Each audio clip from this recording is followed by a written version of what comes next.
Hi, ഒരു കഥ ഓർമ്മ വന്നു. പണ്ട് ബാലരമയിലും കണ്ട് വായിച്ച ഒരു ഫ്രഞ്ച് നാടോടി കഥ. പണ്ട് ഫ്രാൻസിലൊരു ധനികൻ ഉണ്ടായിരുന്നത്രേ. അയാൾ രാജാക്കന്മാർക്ക് പോലും പണമൊക്കെ കടം കൊടുക്കുകയും സാമ്പത്തികമായിട്ട് ഇടപാടുകളൊക്കെ ചെയ്യുകയൊക്കെ ചെയ്തുകൊണ്ടിരുന്ന ഒരു വലിയ ധനികൻ. പക്ഷേ അയാൾ ഒട്ടും സന്തോഷവാനോ സംതൃപ്തിയുള്ള ആളൊന്നും ആയിരുന്നില്ല. അതിൻ്റെ കാരണം എന്താണെന്ന് വെച്ചാൽ വ്യക്തമായിട്ട് ആർക്കും അറിഞ്ഞുകൂടാ. അയാളുടെ ഭാര്യ മക്കളൊക്കെ അയാളെ ഉപേക്ഷിച്ച് പോയതാണോ, ഇനി അയാൾ അവരെ ഉപേക്ഷിച്ചതാണോ, എന്താണെങ്കിലും അയാൾ ഒട്ടും തൃപ്തനായിരുന്നില്ല. പക്ഷേ ഇയാളുടെ മതിലിനോട് ചേർന്നിട്ട് ഒരു ഷെഡ് കെട്ടി ഒരു ചെരുപ്പൂത്തി താമസിച്ചിരുന്നു. അയാൾ എന്നും 10 ചെരുപ്പ് തിന്നും.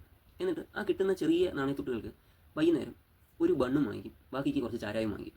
എന്നിട്ട് ആ ചാരായം മൊത്തം കുടിച്ച് തീർത്തിട്ട് അവിടെ തന്നെ വലിയ വായിൽ പാട്ടൊക്കെ പാടി ബഹളമൊക്കെ ഉണ്ടാക്കി ആ ബണ്ണും തീർന്ന് കുറച്ച് ബണ്ണൊക്കെ കഴിച്ച് അവിടെ തന്നെ കിടന്നുറങ്ങും. പിറ്റേ ദിവസം രാവിലെ ഈ ബണ്ണിൻ്റെ മിച്ചമുള്ളത് അന്ന് രാവിലെ എടുത്ത് കഴിച്ചിട്ട് വീണ്ടും 10 ചെരുപ്പ് തുന്നും. 10 ചെരുപ്പ് തുന്നിക്കഴിഞ്ഞാൽ ഇയാൾ പണിയും നിർത്തും, പിന്നെ ഈ പാട്ടും കൂത്തുക.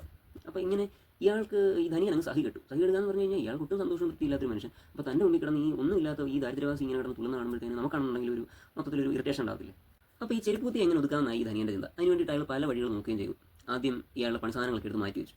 നോക്കിയപ്പോൾ ഇയാൾക്ക് ഒരു വ്യത്യാസമില്ല. അയാൾ അതുപോലെ തന്നെ അയാളുടെ പഴയ പണിസാധനങ്ങൾ എടുത്തിട്ട് അതേപടി തന്നെ കാര്യങ്ങൾ നീക്കി. രണ്ടാമതായിട്ട് ഇയാളെ കൊട്ടേഷൻ കൊടുത്തു. കുറച്ച് ഗുണ്ടകളെ കൊണ്ടുവന്നിട്ട് ഇയാളെ തല്ലിച്ചു കഴിഞ്ഞപ്പോൾ ഇയാൾക്ക് യാതൊരു വ്യത്യാസമില്ല. അയാൾ ആടിയെല്ലാം വാങ്ങിച്ചിട്ട് അതുപോലെ തന്നെ കൃത്യം വൈകുന്നേരം ആ നേരമായപ്പോഴത്തേന് പുള്ളി പാട്ടും ബഹളമൊക്കെ തുടങ്ങി. എന്നിട്ട് ഇതുപോലെ തന്നെ കിടന്നുറങ്ങി. അന്നത്തെ ഇടവും കഴിഞ്ഞു. കുറച്ച് ദിവസങ്ങൾ കൂടെ കഴിഞ്ഞപ്പോഴത്തേന് ഈ പുള്ളി എന്ത് ചെയ്തെന്ന് ചോദിച്ചു കഴിഞ്ഞാൽ വേറെ 2-3 പേരെ ചുമതലപ്പെടുത്തിയിട്ട് ഇയാൾ ഈ കെട്ടിയിരിക്കുന്ന ഷെഡും ഇതെല്ലാം കൂടെ വലിച്ചു കുറച്ച് ദൂരെ കളഞ്ഞു. അന്ന് അയാൾക്ക് പ്രത്യേകിച്ച് യാതൊരു ഭാവമായിട്ടും ഉണ്ടായില്ല. ഇയാൾ നേരെ ഇങ്ങോട്ട് വന്നു. എന്നിട്ട് അതെല്ലാം കൂടെ വാരി കെട്ടി തുന്നി വീണ്ടും അതുപോലെ തന്നെ ഷെഡൊക്കെ ആക്കി അയാൾ തൃപ്തിയായിട്ട് അവിടെ തന്നെ അതുപോലെ തന്നെ ജീവിച്ചു പോരുക.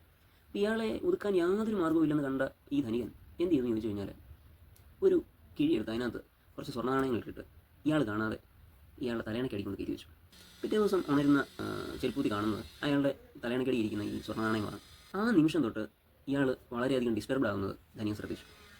അന്നത്തെ ദിവസം ചെരുപ്പൂത്തി പാടിയില്ല, വെള്ളം അടിച്ചില്ല. രണ്ടാമത്തെ ദിവസവും അതുപോലെ തന്നെ. പിന്നീട് ചുരുക്കം പറഞ്ഞാൽ പിന്നീടുള്ള ഒരു ദിവസങ്ങളിലും ആ ഷെഡിൽ നിന്ന് അയാളുടേതായിട്ടുള്ള ഒരു സന്തോഷമോ ഒരു പാട്ടോ ഒന്നും ധനികന് കാണേണ്ടതായോ കേൾക്കേണ്ടതായോ വന്നിട്ടില്ല എന്നൊരു കഥ.